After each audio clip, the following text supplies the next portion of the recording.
Hello, and thanks for joining Richard Waddington and Stephen Quinn for our next Sherpa Funds Technology Process Alpha webinar, Setting Up the Problem, the 3 C's for Setting Constraints. For those of you who have watched some of our other webinars, you might notice that this is actually a re-recording because the first time we did this live, we had some technical issues. So we'll cut out and get straight to the content today. So today what we're going to be talking about is the importance of setting up the right problem in the portfolio construction process. And so we have a framework we use at Sherpa that we call the 3 C's for evaluating and setting constraints on a portfolio. So what we're going to talk about today is why it's important to have a well-defined shape in building a good portfolio. And what we mean by shape is a definition of objectives and constraints, of requirements that gives you a set of potential portfolio outcomes. And so we're going to talk about how constraints come together to define the portfolio shape, what different types of constraints are, how different types of constraints fit into the portfolio construction process. And then we're going to introduce our 3 C's framework for evaluating those constraints. So those C's are complete, coherent, and consistent. So we'll dive into what that means in a little bit more detail as we get there. We had a Q&A in the original session, but we're not going to have a Q&A today on the re-recording. So it's just going to be Richard and I. If you do have any questions, we will have contact information at the end. And of course, you're always welcome to reach out to us on email or through our website at sherpafundstech.com. So this is an important topic and one that I think a lot of people brush over. And this is a topic that is a little bit less quantitative than what we're usually talking about here at Sherpa Funds Tech. Setting up the problem is something that is critical because, and I can't put this in a simpler or stronger term, if you ask the wrong question, you'll get the wrong answer. So our previous webinars have focused on, in Sherpa's 5-stage process of portfolio construction, on understanding your alpha. So understanding your ideas, understanding the characteristics of it, the idea quality you have, the methodology for calculating, for generating the best portfolio from a set of ideas and from a given portfolio shape, and then explaining why a portfolio is good and explaining the drivers of a well-built portfolio. But this webinar and our subsequent sessions on setting up the problem is focused on defining the problem so that you can bring the calculation methodology to bear. Practically speaking, this is in our experience, most fund managers you talk to have tried to use an optimizer. They've tried to use a quantitative tool. They've tried to use systematic means to build portfolios. And they've said, oh, this isn't for me. Oh, I don't understand the outputs. Oh, it's not realistic. And it's because they're not doing this step thoroughly. They're not defining the problem well enough. And without the right problem definition, without the right set of inputs to the math, you really can't do systematic portfolio construction in a way that's going to be meaningful for most PMs. So this is a critical step that we want to make sure PMs don't overlook. And so when we talk about this, we talk about the problem definition as defining the shape of the portfolio. And so the shape of the portfolio is what you want this portfolio to look like. So that means could be things like region, asset class, sector, could be liquidity, could be market cap, you name it. But these are the different elements, the different ways you describe the portfolio and what you want this portfolio, what makes it an acceptable portfolio, what you want it to do. And so if you have the shape set, so the shape of the portfolio that expresses your views can change frequently, but the shape, the risk characteristics, the allocation characteristics of the portfolio should be consistent. And by having a consistent shape with frequently changing alpha inputs, you can bring quantitative and systematic tools to bear to build a better portfolio.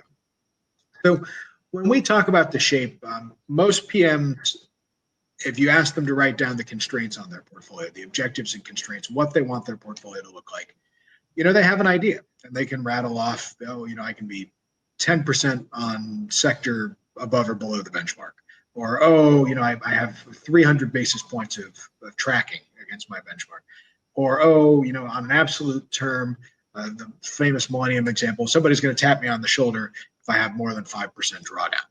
So traditionally, most of these PMs are relying on sort of heuristics, internal nudges. And so they have an idea what some of the concrete elements are, but they don't necessarily have an idea of the full shape of their portfolio and are instead relying on kind of after the fact, I know it when I see it. And so this especially comes up frequently with concentration or with having, big bets on large conviction ideas. And so if you are relying on heuristics and know it when I see it techniques to express your portfolio shape, then the result is going to be a fuzzy portfolio process, fuzzy process of constructing a portfolio that meets that shape, because you're left adjusting and tweaking around the edges rather than bringing tools to bear to give you the best expression of your alpha. So, Richard, how do we talk about setting the shape of a portfolio? Where does it come from? Yeah, thanks, Stephen. That's the first kind of interesting point on this. The shape, when you sit with a group, a business which runs third-party money, right, which manages portfolios, you start realizing that even though there is one person or maybe a small team who have the name of the portfolio manager, the actual definitions of what the portfolio is exist not just within that person. Miss Portfolio Manager is not the only person who has input into this, into what the shape is. The shape really comes from, and if we kind of look at the sort of stylized picture of the inputs, and again, there's only a very stylized picture which misses out a lot of the complexity. If you look at who possibly can be involved in creating the final product, the investable risk-taking portfolio, the little orange box on the right here, you've got analysts at the very initial part of everything, coming up with ideas and doing research and presenting ideas. You've got perhaps CIOs who have overall thematic views on, this theme versus that theme. Electrification in vehicles is going to trump 3D printing this year, or whatever it happens to be. You have PMs whose job it is primarily to assess the alpha and convert it into the portfolio. But then you also have lots of other people who aren't traditionally considered sort of front office staff in the risk-taking side of things. So you'll have the investor relations people who say, actually, the thing that people want to buy is this. They want a blue box which has 5 sides rather than a red box that has 3 sides. Right? And then you have all the control, support, and regulatory type functions who say, actually, you can't do this, you can do this. We've ex ante said that we are going to trade within these envelopes. Our brokers won't let us, short this, et cetera, et cetera. So you have a whole bunch of inputs into what the true objectives and constraint set are of the final product. And before you can use, as Stephen was saying, before you can use any systematic or mathematical tool to help you build your final product, you have to rationalize the various ways that these inputs interact with each other. Because when you sit down, that first meeting that we have at Sherpa with a fund management team, and we ask everybody what the objectives and constraints are around the table, we will get conflicting answers. We will get things which don't quite chime with each other. Different points of view, different motivations. Who's trying, at the most basic level, are we trying to gather assets and never lose money, or are we trying to maximize our payout in this calendar year? These type of things are important to express and get out on the table so that you can then use a process that works. And as Stephen said, if you try and use the process without getting these things out on the table and cleared up, you're setting yourselves up to fail. Even once you've gone past that stage of saying, okay, we've now understood what it is we're really trying to do, then the PM herself has to sit, or will sit, and say, well, actually, I understand that my box is this shape. but I'm really much more comfortable if I'm in this corner of the box, and that can be for a variety of reasons. The example we give there is actually, I know I'm allowed to be 4% in this asset, but I'm expecting it to, have a 50% increase in the next 6 months. And so if I go in at 4% now, I'm going to be, the risk guys are going to be hitting me on the head next week, telling me I've got to sell down, and that's going to mess up everything else. So the PM may have their own internal or CIO agreed set of slightly softer constraints within which they want to manage the portfolio.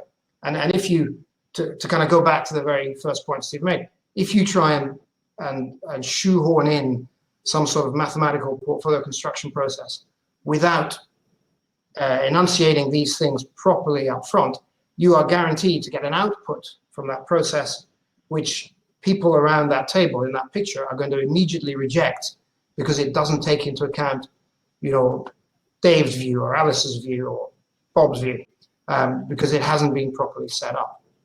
So this is not an easy thing to do, and it's, I think it's a fair statement to say the way it is usually approached is to say, well, let's just keep everything fuzzy and then let the PM kind of deal with the various conflicts and sort of weigh X against Y and try and navigate the slightly uncharted territory of exactly what everyone's constraints are in the best possible way. And PMs are, of course, very bright people who can do that navigation. The best.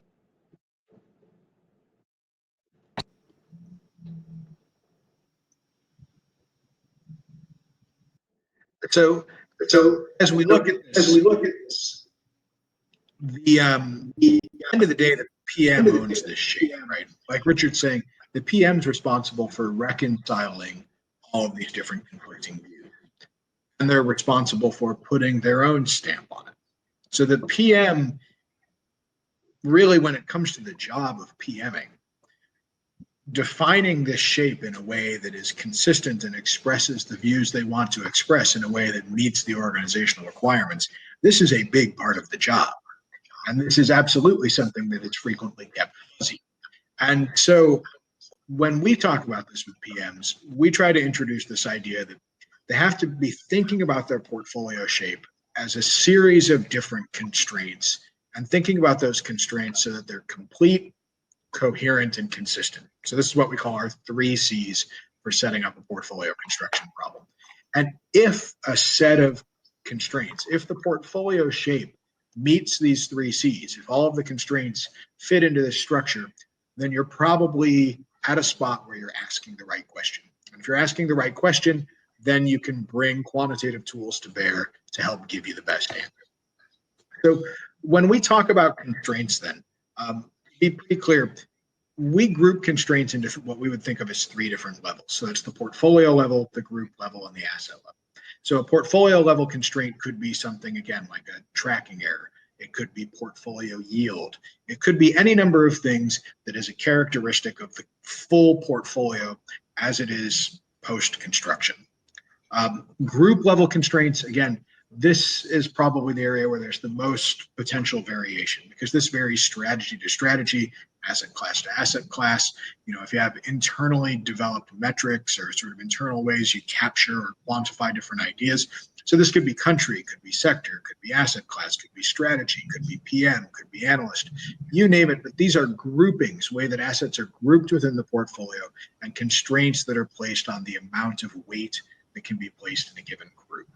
And then finally, asset level constraints. Typically, these are fairly straightforward, just mins and maxes on given asset sizes.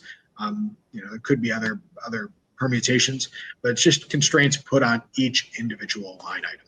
And so when we talk about a complete portfolio, generally speaking, a complete portfolio will have constraints at all 3 levels. I've never worked with a client who has a portfolio that is completely defined, a full shape that does not have constraints at all 3 of these levels. So when we think about these levels, these are just some examples. I won't go through them or belabor them here, but as you can see, there's quite a wide variety of potential constraints at the portfolio and the group level. At the individual level, it tends to be min-max by asset. And this is something that can be set either in terms of assets as a group, so assets by score, assets by type, or it can be set asset by asset. If you have a particular view on one individual line item in the portfolio, one individual stock, and you want to allow that to be 5% instead of 4%, you can override that. So this set of constraints is going to define what the portfolio shape looks like at the portfolio level, the group level, and the asset.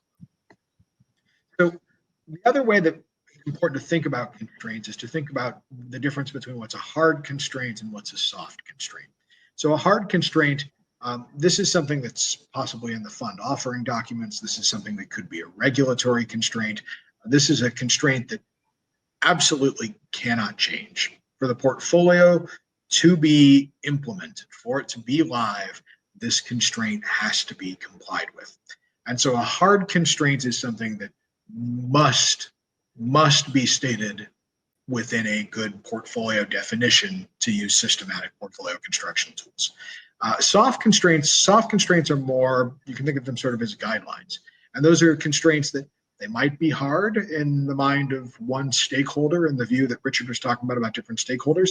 They might be constraints that have a little bit more flexibility. But a soft constraint is something that the PM, if they're outside of those lines, they have to either be explaining it or they have to have a conscious reason for it being that way. But the soft constraint has a little more flexibility than a hard constraint. So let's then tie this together into the 3 C's. Our 3 C's, complete means that it has everything from all of the stakeholders and the PM, all of the needs of the portfolio, all of the requirements have been stated in the problem setup. The shape consists of a full and complete set of requirements.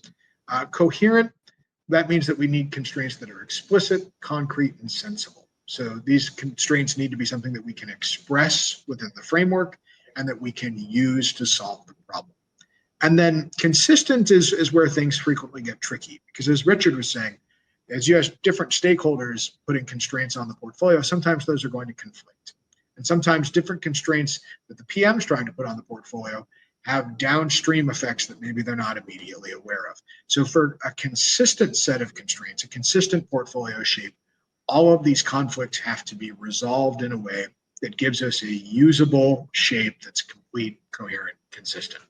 So to talk about a few examples, so complete, we've talked about, at some length, so I won't reiterate everything that's on here, but if you don't have a complete set, you are probably asking the wrong question.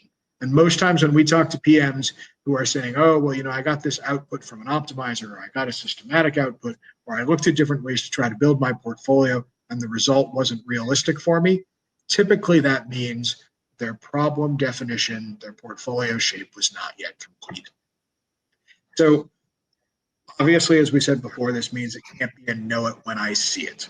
This means it has to be something that the PM is taking an intentional decision on and that is written down, is ready to go with all of their preferences in that set of shape definition.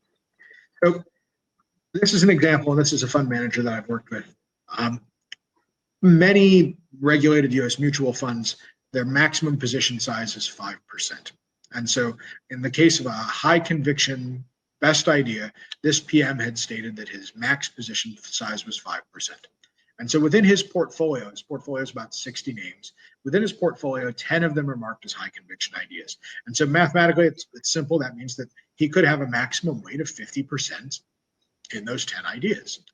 Now, when we actually walked through the process with him, the first couple of times we ran through the process, the first portfolios we generated, the first couple of months of our engagement, we found, the systematic result had concentration consistently in those top 10 names of, say, 28, 30, 32, 33%.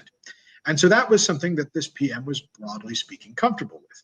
Now, 1 month, the systematic result, looking at the risk drivers of his portfolio, suggested that top 10 set of names, that 10 high conviction names, would have 38% instead of closer to 30%.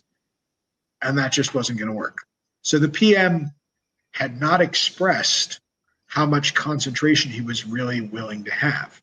He did not have a complete set of constraints because really he wasn't comfortable having more than, in this case, 35% in those top 10 names. So by adding an extra constraint where the top 10 names in the portfolio could only make up 35%, that was the final nail, if you will, to make a complete set of definitions to make that PM go. Richard, walk us through coherence. Yeah, coherent, as you said at the beginning, Stephen, concrete, sensible, something you can actually use. I mean, I'm not sure if that coherent is exactly the right word, but it kind of works nicely for us. Probably the best way to talk about this is to give you an example of a constraint that was clearly not coherent.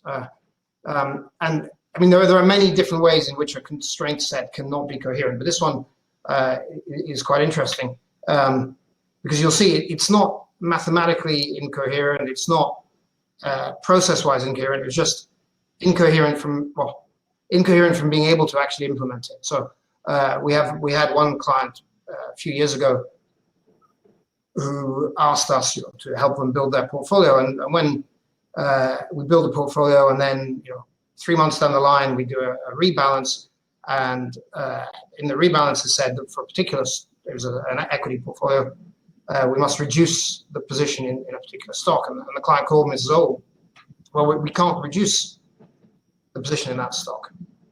And so far so good. It's like, oh, okay, so you have a constraint that you cannot reduce the position in that stock. Not a problem, we can handle that, of course. That's not difficult at all. So let's just put that into the system, saying that this particular stock must not be reduced. Can it be increased, or does it just only a lower bound? Because again, we can handle any of those things. To which the client introduced a level of incoherence, which was, so you need to put that into the system. Well, yes, of course. Well, no, you're not allowed to put it into the system. At which point we're like, well, what do you mean? As well, we know we're not allowed to sell it because we've been told through back channels from the government of this particular country that we're not allowed to sell it. But our compliance people also tell us that we're not allowed to record anywhere the fact that we have been told we're not allowed to sell it. And so if we put it in your system, our compliance people will see that we have recorded the fact we're not allowed to sell it, and then we'll get into trouble with that. And so there's an example of sort of incoherence. And if that, and in this case, unfortunately, it was the case, if that sort of level of incoherence is endemic within your business, you've sort of painted yourself into a corner where you cannot use a systematic approach. And as a result, you will underperform the people who can use the systematic approach to taking risk. You haven't been any worse at analysis or any worse at marketing or sales or operations, but you've introduced an incoherence that prevents you from taking advantage of the upside that a good process of risk taking will let you have. And that, I mean, I can, in our experience, we have no better example of incoherence than that. Something that was not sensible and not implementable, and in effect breaks the process and forces you to kind of fuzzily work your way around it. And that really is the point, is that we're trying with these 3 C's of complete, coherent, and consistent. It's about eliminating the fuzziness. It's about taking that fuzziness and stepping back so that you can use a concrete process, assess how the parts of the process are working, really take sort of a continual improvement engineering type of mindset to your portfolio construction process and bring quantitative tools to bear to do a better job. And ex post, once the result comes out, you'll be able to look at it and go, yes, that result works for me because it matches, it is consistent with everything that I asked of it. Right. And if the first result I saw didn't match it, it's because I didn't actually define my problem properly up front. Right. So, because as Stephen said at the very beginning, many managers have tried to use the systematic process of building portfolios because they do know that it does work, in theory, but in practice, the end result has come out and they've gone, well, but it's telling me to be, 18% in this asset class, in offshore commodities or whatever. And we could never do that. And the problem is not that the maths engine got it wrong. The problem was that the problem wasn't defined up front to put that constraint in place. Absolutely correct. And so for the last of our C's, consistent, do the constraints fit together? Do they play nicely, or do they cause conflicts that need to be resolved? One constraint causes another constraint to be violated. The alpha inputs make it such that it's difficult to fit the constraints. To see how this works, we're going to actually walk through a real set of anonymized portfolio data and see how we can think about where consistency causes conflicts and then what we can do to resolve those conflicts. So with this, practical example, we have some portfolio level constraints, in this case around yield, around total weights, around number of assets. We have group level constraints around sector, index membership, conviction scores, factor exposures, market cap, and we have asset level constraints, min max size per asset, in this case driven again by conviction. So here are all of the constraints. Again, we won't belabor all of them, but you could read them at your leisure. So to look at this we're going to use another tool that we frequently use at Sherpa. We're going to look at 80 possible portfolios that would fit given a stated problem definition. And so this is going to be a set of portfolios where we can see which ones are eligible, which ones fit all of the constraints and which don't. And we can see, as we resolve the inconsistencies, how we drill down to a more and more accurate and frankly more useful portfolio shape. So we talk about the candidate portfolio process in more detail in other webinars. So again, by all means, revisit that material if you like the details. We'll just dive in here. So this is the set of shape definition. So this is everything that's expressed, again, in what we would say is a complete and coherent manner. Everything's written down, everything is sensible, everything is something that we've expressed mathematically, and we've captured everything that this PM and his organization care about in terms of the constraints and the shape on the portfolio. So when we take this first sampling of 80 simulations, of 80 possible portfolios you could create from that alpha, in the first sampling, 80 of the 80 are not compliant with our constraints. And so we can see, looking at this, that there's a line item where the weight and conviction 5 names is consistently below what the PM wants it to be. So this is the issue that's causing this inconsistency at the first cut, is that the high conviction ideas are not getting the portfolio weight that the PM wants to express. So if we look at that, we can see that it's not consistent with the asset selections. And this is because in the way we've originally set up the problem, the high conviction ideas have the same minimum weight as all of the other assets as a low conviction idea. And so what this means is that the universe of possible portfolios includes many where the high conviction ideas have relatively low weights. So if we change the asset level constraints to reflect those highest conviction, in this case, score 5 ideas, having a much higher minimum because the PM wants weight in those ideas, we can rerun this and see if this shape has resolved that inconsistency. We've updated the asset level constraint here. As we look at a new cross-section of simulated portfolios, we can see that this is better, but it's still not particularly good. We still have many of these portfolios are not compliant. And in this case, it's very obvious at first glance what our issue is. In this case, our smaller cap names are garnering a much larger weight than the PM's allowed to have in small cap names. So now this raises the question. You could resolve this in a few ways. Either you could change the sort of scoring on your assets, but what we're seeing here is that the market cap of those conviction 5, the high conviction assets, by and large is quite low.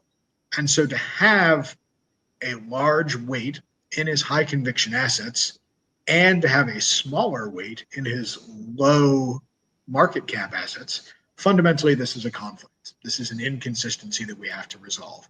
So there's a couple ways to resolve this. What we're going to do here is, in this case, the PM said, okay, well, look, maybe instead of 25%, maybe I could go up to 30%. It's a soft constraint. Maybe I could go all the way to 30% in those smaller cap names. And so rerunning this again, now we have a shape much better, that's much more useful, much more accurate, and gives us a range of potential outcomes that we can look at. So in this case, 63 of the 80 portfolio shapes are compliant.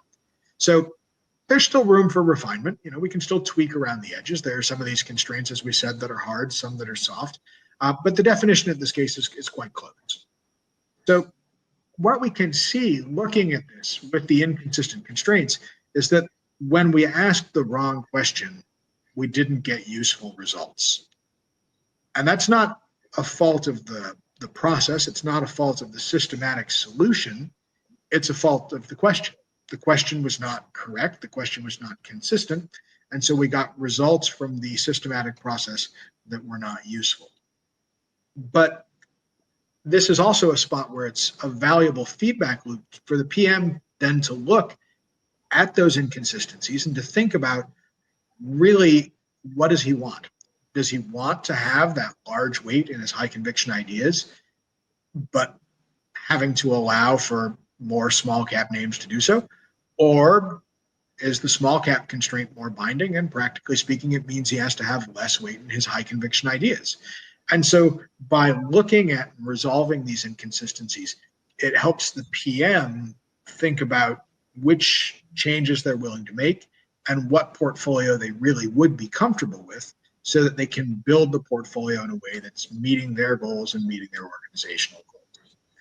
So practically speaking, what this whole session is about is making sure you're asking the right question.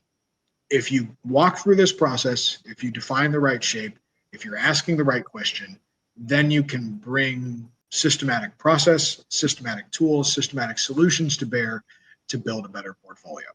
So this process, simply determine all the requirements, take ownership of that as a PM, put all of those down on paper, and then use this 3 C's framework of complete, coherent, and consistent to evaluate them. Exactly. And the kind of tool that you use there, Stephen, the candidate portfolios, it's important to understand, right? You as a PM are going to be, if we can generate every possible portfolio that is consistent with your objectives and constraint set, that is legal, not in the legal sense, but in the sense of it works given what you said it. If we can generate what all those possible are, then one of those is going to be what you actually live in. If you can't generate any, as at the very first set of constraints that this compliant gave you, you can't generate any without there being some red on the thing, then you know that you've set yourself up in a way that you're never going to be able to achieve all your objectives and constraints, and so you're going to be making compromises.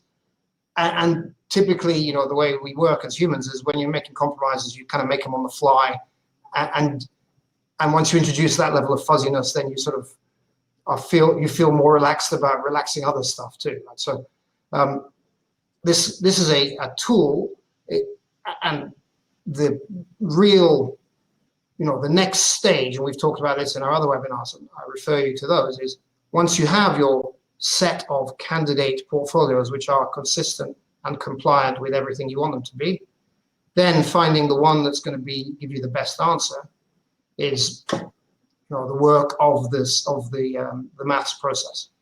And that's where you can see Sherpa help you build a better portfolio, which really means select the candidate portfolio from all the possible candidates that are good meaning compliant, select the one that's going to work the best for you. That's absolutely right. And our next webinar topic, we're going to talk about really the impact of these constraints and take it from the realm of setting up and defining the constraints and take it into a more quantitative realm where we're going to actually look at the impact of the constraints. And so looking at this whole process, again, of how you understand what it is you're good at, understand what you want to do, define the portfolio shape that's going to achieve those objectives, calculate the best portfolio to do so. This is part of the Sherpa process of helping you build a better portfolio. So if you have any questions about the topic we covered today, again, you can reach out. Our email and phone information, contact information is here, or feel free to reach us at www.sherpafundstech.com. This session will be available with all of our other Process Alpha webinars on the Sherpa Funds Tech YouTube channel. So check this out along with the other webinars that will cover topics, again, related to all the things that we talked about here. So thank you again for taking the time to watch. Richard, thanks so much for your help in putting this webinar together, and we'll see everyone next time. Great. Thanks very much, Stephen. Thank you all.